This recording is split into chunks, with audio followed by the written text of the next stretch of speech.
To South Korea now, and the latest on the political crisis there. Today, there was an attempt to arrest the country's president.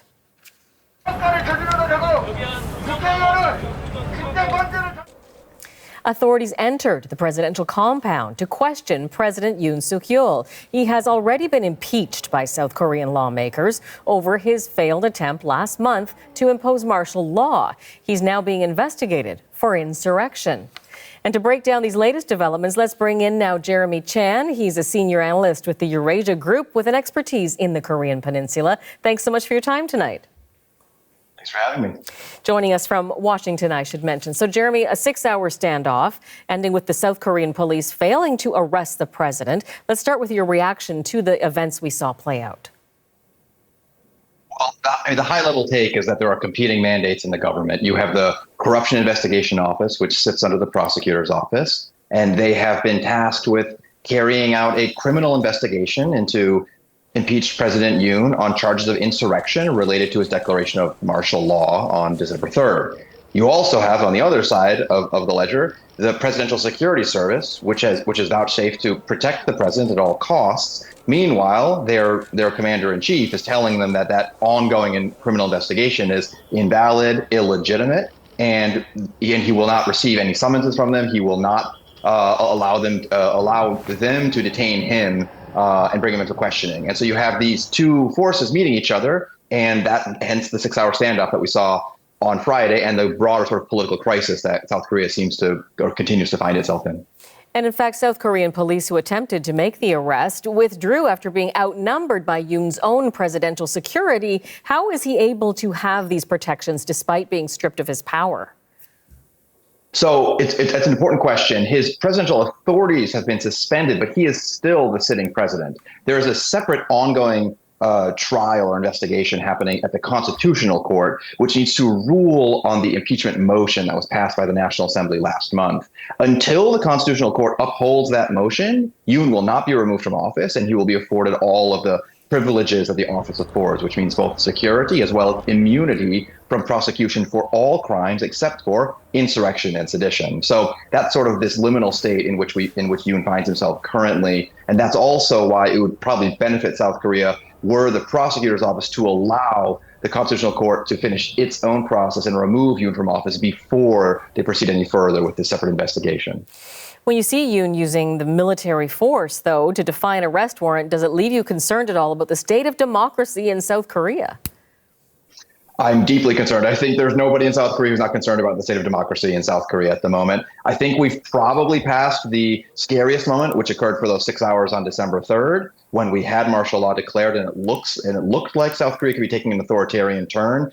In the meantime, it looks like institutions have prevailed. Yoon has been impeached. He will most likely be removed from office probably by March, and that means by May we could probably be having presidential elections and a new democratically elected leader of the country. So it looks like South Korea, by the hair of its chinny chin chin, was able to survive a far more destabilizing political outcome. All right, so you do think he will ultimately be ousted. I want to ask you also about the protesters blocking Yoon's arrest. In addition to the military protection he had, many of these protesters are carrying signs saying things like "Stop the Steal," which of course echoes the slogan used by supporters of U.S. President-elect Donald Trump. Should we read anything into that kind of rhetoric being used here?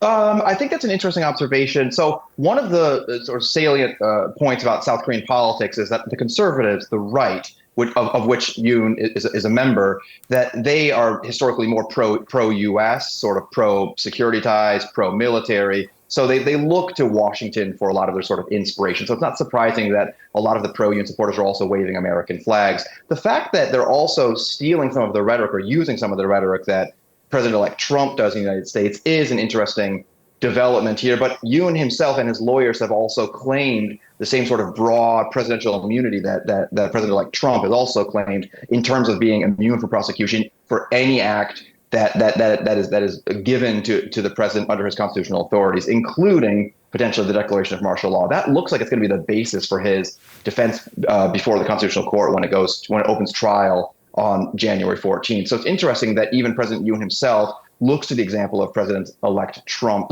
to sort of justify his own sort of behaviors.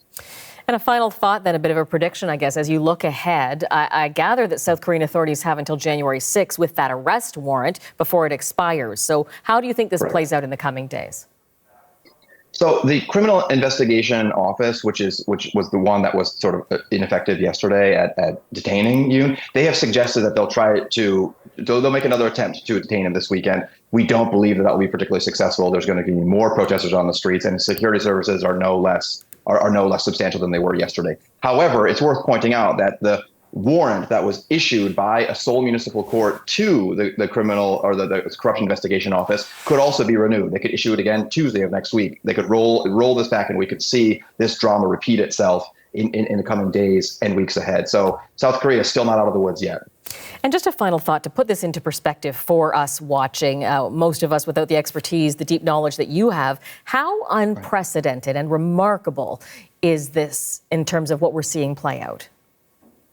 So on the one hand, it's not as unprecedented as you'd like to think. In 2016-17, the last conservative president, Park Geun-hye, was similarly impeached, then arrested, and imprisoned for a period of time. In fact, the last two conservative presidents have both served jail time after leaving office. What is unprecedented about this particular instance is the sequence of events and the rushed process that is being driven by mostly the opposition politicians, because the leader of the opposition, who would like to be the next president of the country, is also facing his own series of legal challenges, and he would like to get elected president so he himself could become immune from those investigations. So similar echoes of President-elect Trump on the other side of the aisle in South Korea as well. Jeremy, great to get your insights on this. Thank you for your time. Thanks for having me. Jeremy Chan is a senior analyst on China and Northeast Asia with the Eurasia Group, joining us from Washington.